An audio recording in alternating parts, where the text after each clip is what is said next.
Isi Pancasila itu kan nggak ada yang menyimpang dengan syariat Islam. Jadi apa alasannya kemudian kita menolak Pancasila? Saya ingat ada salah seorang kiai kemudian yang pernah ngendikan, kalau kemudian kita menganggap ini negara tauhid, menganggap ini negara yang atau negara tidak Islam katakanlah, dan ini kemudian ini harus dibenci atau apa, sementara kita tinggal di sini, berarti nikah kita nggak sah dong gitu. Iya. Assalamualaikum warahmatullahi wabarakatuh. Hai pemirsa podcast Suara NU dimanapun berada, bagaimana kabar pada hari ini? Pemirsa, edisi spesial kali ini di 1 Juni 2023 adalah bagian dari kita memperingati hari lahirnya Pancasila. Di depan saya sudah hadir Neng Hindun Anissa, Ibu dari RMI PBNU. Beliau merupakan salah satu pengurus dari RMI PBNU. Beliau juga sebagai staf sus Kemenaker, Kementerian Tenaga Kerjaan Republik Indonesia. Beliau juga memiliki pesantren yang mana sudah menerapkan nilai-nilai dari Pancasila itu sendiri. Biar tidak berlama-lama dan pemirsa tidak penasaran tentang obrolan kita, mari kita simak selanjutnya. Ning, ya. Menurut jenengan nih, ketika pada akhir abad 19 ya, Khona Khalil Bangkalan itu kan telah menegaskan pentingnya nasionalisme dan cinta tanah air, kemudian diteruskan oleh para ulama di pesantren. Menurut jenengan, bagaimana cara menerapkan agar santri-santri di pesantren ini menjadi nasionalis? Ya, makasih Mbak Leni. Pemirsa semua yang saya hormati, masalah nasionalisme ini sesuatu yang memang tidak pernah habis untuk dibicarakan sejak dulu. Orang masih terus mempertanyakan dan memperdebatkan soal nasionalisme yang sebenarnya menurut saya mestinya sudah perlu lagi diperdebatkan.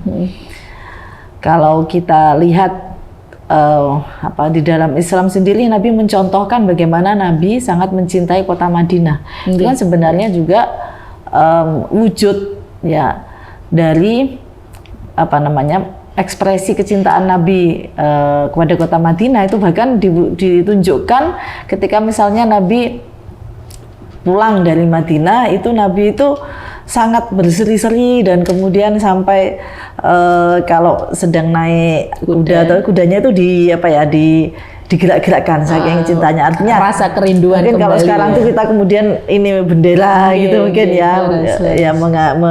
mengibarkan bendera kayak gitu itu loh. Nah, jadi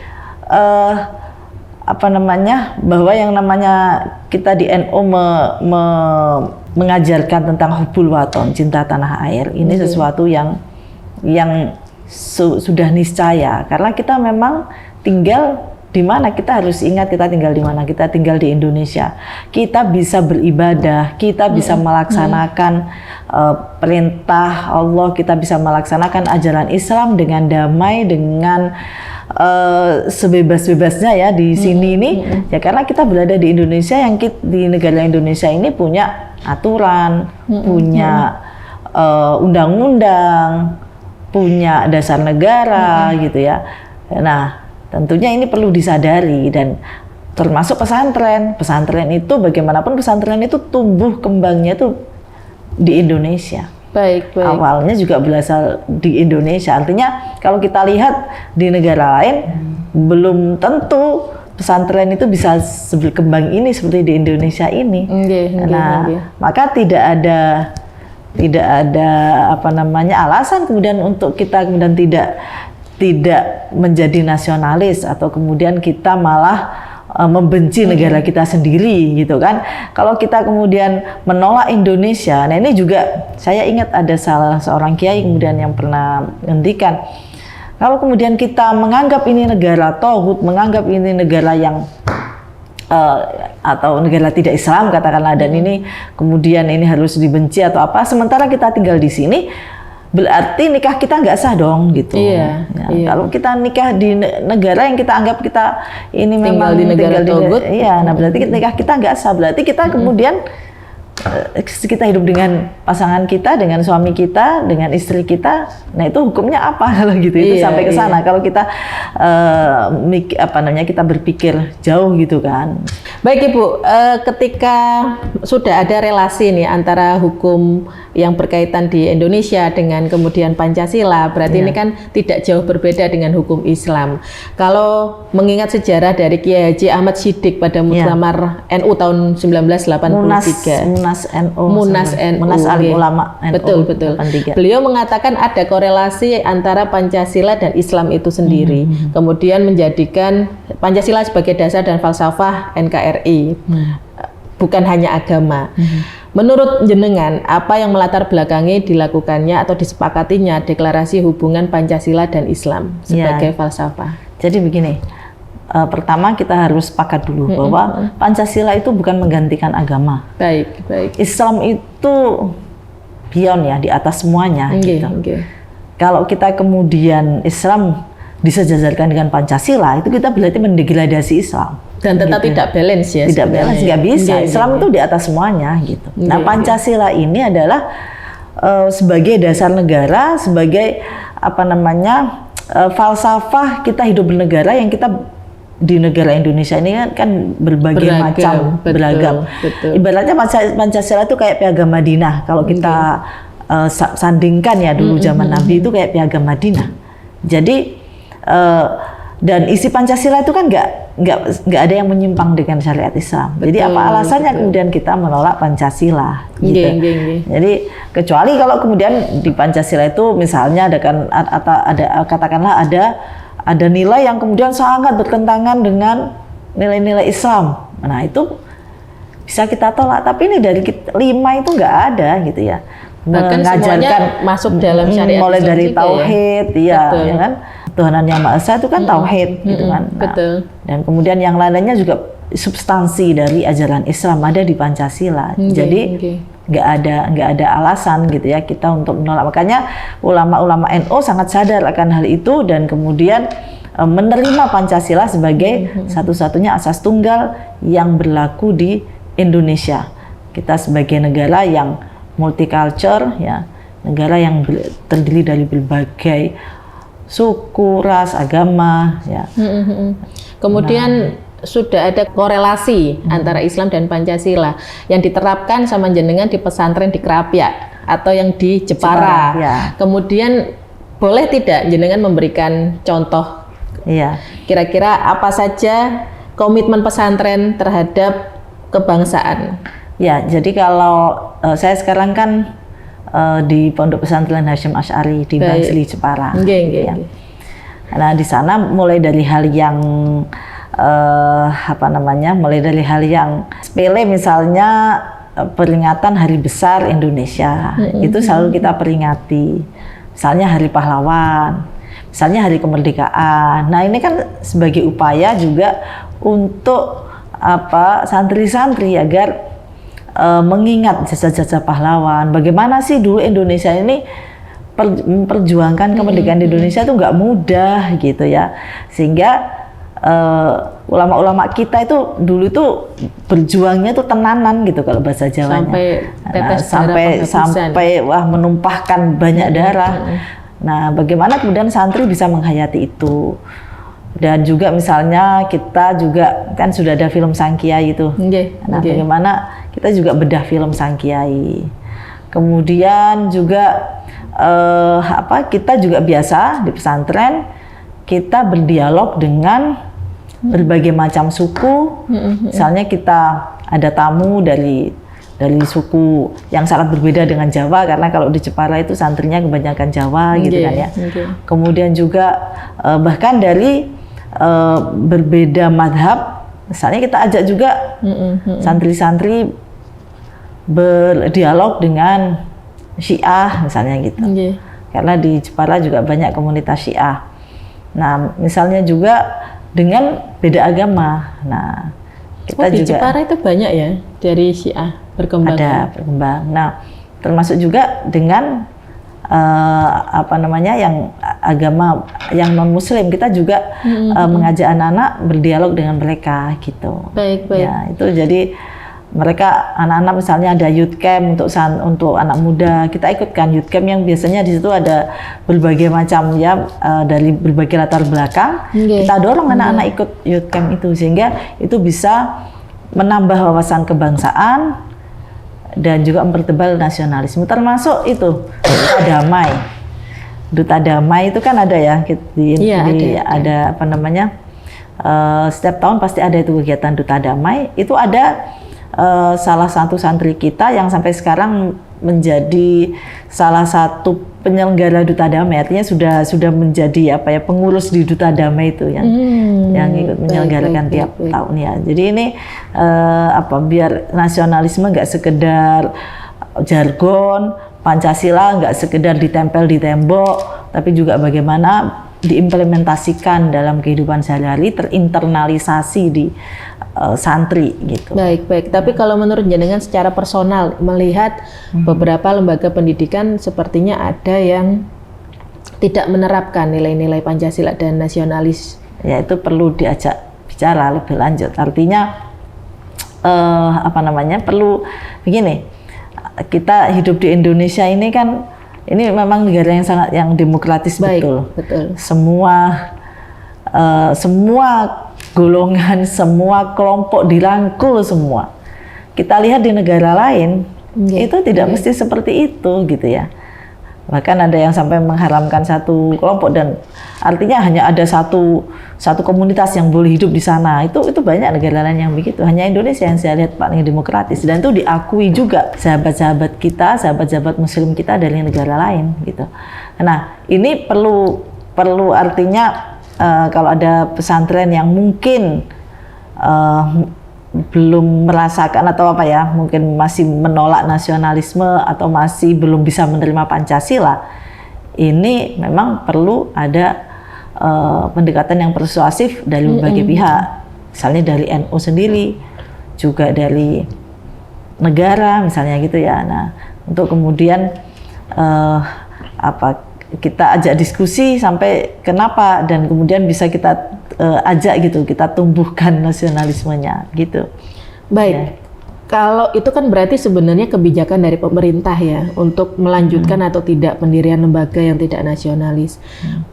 Kalau dengan jejaring internet nih, santri-santri kan udah banyak yang menggunakan media sosial dan itu bebas. Iya. Menurut jenengan nilai-nilai nasionalis dan Pancasila yang di internet itu sendiri sudah cukup atau masih kurang atau perlu ditambah? Masih kurang, apalagi sekarang itu sangat-sangat kurang. Saya kalau sama anak-anak santri itu kan juga sering saya ajak dialog gitu kan, anak-anak itu coba apa yang didapat dari kalian browsing, kalian lihat di TikTok, kalian lihat di Instagram, gitu anak-anak sekarang itu kan YouTube. Nah, apa gitu nanti kita diskusikan dan memang masih sangat-sangat dangkal ya dan artinya anak-anak muda sekarang masih ya mungkin input ya sumber informasi yang juga di internet itu informasi-informasi yang melalui internet itu juga masih banyak yang hoax juga gitu kan. Makanya kita RMI kita kemarin sampai hari ini juga masih ada kita menyelenggarakan program literasi digital untuk pesantren. Jadi lingkupnya sampai mana untuk pendidikan literasi digital lingkup pesantren? Maksudnya lingkupnya itu senasional. Oh begitu. Nasional ya. Tapi memang ya sekali lagi belum bisa masif seluruh pesantren. Ini masih semacam kayak pilot project, masih jumlahnya baru puluhan lah gitu. Belum sampai ratusan apalagi ribuan. Memang ini sebenarnya ya kita ingin nanti ke depannya bisa kita menjangkau lebih banyak lagi pesantren. Karena tentunya biar santri juga melek digital gitu ya. Artinya bagaimana menggunakan internet dengan bijak, mampu menyaring informasi gitu. Dan juga mampu menggunakan informasi itu dengan sebaik-baiknya begitu. Untuk gitu menjelaskan ke santri untuk membedakan berita itu hoax atau tidak benar itu bagaimana? Ya kalau di sosialisasi literasi digital sudah ada dijelaskan ya, tapi saya sendiri juga sering bilang ke santri, coba dilihat misalnya kan sekarang bisa dilihat tuh, bener nggak kita cross check, bener nggak berita itu. Nah, kita cari di sumber-sumber yang memang valid, misalnya kalau Kementerian Kominfo, kan misalnya Kominfo juga mengcounter gitu, ini hoax gitu ya. Kemudian juga nanti misalnya di NU Online, nah ini juga kita bisa lihat bener nggak gitu. Jadi sekarang dengan cepatnya informasi, kita juga bisa informasi itu hoax atau enggak juga cepat juga kita dapatkan sebenarnya, asal kita selalu check and recheck. Tabayun itu harus selalu kita lakukan. Itu yang saya tekankan pada santri, kan itu sudah ajaran Islam, tabayun atau check and recheck itu kan ya. Nah ini jangan begitu ada berita langsung ini benar, ini dianggap yang valid gitu. Tanpa informasi jelas langsung di-share. Iya, langsung di-share gitu ya. Nah, harus check and recheck dulu, harus tabayun dulu. Itu selalu yang selalu saya tekankan pada santri-santri gitu.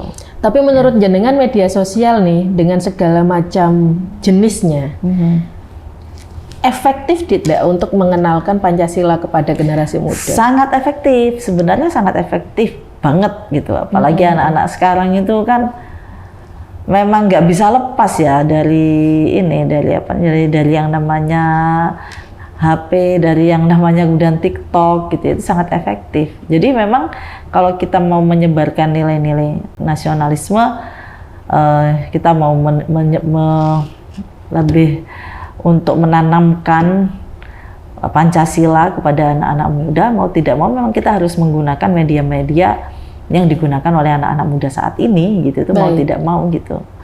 Baik. Pesantren, nasionalis, media sosial ini kayak paket lengkap di era sekarang 2023 dan mencapai bonus demografis. Betul. Menurut jenengan dari kalangan pesantren yang harusnya mengikuti tren zaman menuju demografis tapi tetap nasionalis, sulit tidak? Iya, itu tantangan. Tapi bukan kemudian tidak bisa kita atasi. Artinya asal pesantren sudah menyiapkan jauh-jauh hari bagaimana dan tahu bahwa ini kita sedang menghadapi bonus demografi, di mana tahun kemarin aja kita penduduk yang usia produktif sudah 69% gitu. Nanti puncaknya di 2030. Nah, artinya pesantren juga harus berbenah gitu. Makanya sebenarnya kalau di RMI seperti kemarin RMI Jawa Tengah ya, yang saya lihat juga beberapa waktu yang lalu RMI Jawa Timur gitu. Memang lewat generasi mudanya, kalau kita bahasakan tuh lewat ning-ningnya yang muda-muda itu mereka mereka mengadakan ada silaturahim, ada berkumpul membahas berdiskusi tentang bagaimana menggunakan internet untuk menyebarluaskan nilai Islam rahmatan lil alamin, Islam Ahlus Sunnah wal Jamaah Nahdiyah ini. Dan itu kita lihat sekarang di medsos juga banyak ya generasi muda NU ya, yang milenial maupun Gen Z itu kan yang sudah di TikTok juga sudah banyak, maksudnya lumayan, memang belum banyak banget tapi sudah mulai dan ini mereka kan basisnya pesantren gitu. Nah, ini bagus sekali untuk menyebarkan itu. Pertanyaan terakhir. Ya. Kira-kira kalau dari pesantren banyak yang belum tersentuh dengan ngaji literasi digital. Ada pemirsa dari Suara NU, dari podcast, yang ingin melakukan atau mengadakan ngaji literasi digital. Bagaimana caranya? Oh ya, kita memang kemarin itu kita kita menyaring juga dari pesantren. Maksudnya begini, bisa aja nanti pesantren mungkin bisa mengajukan ke RMI. Siapa tahu kita masih ada program itu juga gitu. Ke RMI masing-masing di kabupaten kota? Ya lewat wilayah. Nanti mungkin wilayah bisa mengusulkan ke kita gitu. Tuh kemudian kita lihat, karena kemarin itu kita konsepnya begini. Karena ini kan tidak banyak gitu ya. Jadi konsepnya misalnya di daerah situ di kota itu sudah ada satu pesantren. Nah, ini satu pesantren ini kita harapkan mengundang pesantren di daerah itu juga. Berarti menjadi koordinator. Menjadi koordinator baik, gitu baik. Ketika diadakan sosialisasi, sehingga istilahnya ini sebagai representasi, tapi pesantren kan itu penyelenggaranya juga hybrid. Betul. Nah, gitu. Bisa jadi, daring juga. Bisa daring juga gitu. Jadi itu sebenarnya bisa. Hanya memang yang kemudian kesulitan bagi kita kalau kemudian pesantren belum punya perangkatnya. Itu yang memang perlu kerjasama dengan pihak lain juga gitu ya. Kalau terkait dengan perangkat perangkat untuk perangkat digitalisasi itu kan ya pasti membutuhkan banyak perangkat. Nah itu memang kalau itu belum ada, itu yang memang kita kemarin juga sebenarnya RMI sudah memikirkan itu, tapi kita memang sedang ya mencari solusi lah bagaimana untuk membantu pesantren yang seperti itu. Gitu. Atau mungkin begini nih, tiba-tiba saya punya usulan, mungkinkah RMI akan membuat video atau media pembelajaran secara digital, kemudian memaparkan tentang bagaimana mempelajari literasi digital. Iya, itu kita sudah kita rencanakan dan sudah ada planning yang pasti untuk itu juga. Kita sudah buat itu, Mbak. Modulnya udah siap juga gitu. Hanya itu tadi, kalau pesantrennya sudah siap, artinya pesantrennya memang sudah punya perangkat yang memadai. Ada jaringan internet yang memadai, itu bisa gitu. Bisa ya. Karena kemudian kan juga tidak sekedar kita memberi video tapi kan kita juga bagaimana ketika kemudian berdialog. Santrinya mungkin di pesantren nggak ada jaringan internet, tapi kemudian kan pakai HP tuh santrinya. Nah, bagaimana kemudian ini bisa sampai ke HP masing-masing ini yang juga ini sedang kita pikirkan gitu. Apakah sehingga santri juga bisa langsung akses juga. Ini juga yang juga sudah kita pikirkan juga gitu, Mbak, program itu. Ya. Baik, pertanyaan terakhir sudah selesai. Disiapkan closing statement nih. Sebentar saya sapa dulu ke pemirsa podcast Suara NU. Kita nantikan satu program ampuh dari RMI memberikan pembelajaran secara digital tentang literasi digital. Baik. Ning, berikan satu closing statement kepada podcast Suara NU dimanapun berada agar mereka lebih menasionalis sebagai santri. Ya, santri-santri dan juga komunitas pesantren dimanapun berada, kita ini berada di negara Indonesia. Kita harus menyadari bahwa kita adalah orang Islam yang berada di Indonesia, yang kita juga bisa menyelenggarakan pendidikan pesantren itu juga karena kita berada di Indonesia. Ya, kita bisa melaksanakan ibadah kita sehari-hari itu juga karena kita berada di Indonesia. Maka sudah seharusnya hubbul waton minal iman itu tidak sekedar dinyanyian, tapi juga kita implementasikan, kita jalankan dalam kehidupan sehari-hari kita. Demikian yang bisa saya sampaikan. Terima kasih. Baik nih, terima kasih sudah hadir di podcast kami. Insya Allah kita akan berkelanjutan dengan tema-tema yang berbeda. Terima kasih Ning. Assalamualaikum. Baik pemirsa podcast Suara NU dimanapun berada, baru saja sudah selesai kita berbincang singkat, tapi ini tidak akhir. Kita akan menantikan tema-tema selanjutnya bersama Ning Hindun. Dan untuk hari lahir 1 Juni 2023, yakni hari lahirnya Pancasila. Semoga kita semua generasi bangsa tetap kukuh berpegang teguh kepada nilai-nilai Pancasila. Tentunya kita menjadi makhluk yang penuh dengan toleransi berada di negeri Kesatuan Republik Indonesia ini. Sekian dari saya, host podcast Suara NU. Wallahu muwaffiq li aqwamit thoriq. Assalamualaikum warahmatullahi wabarakatuh. Waalaikumsalam warahmatullahi wabarakatuh.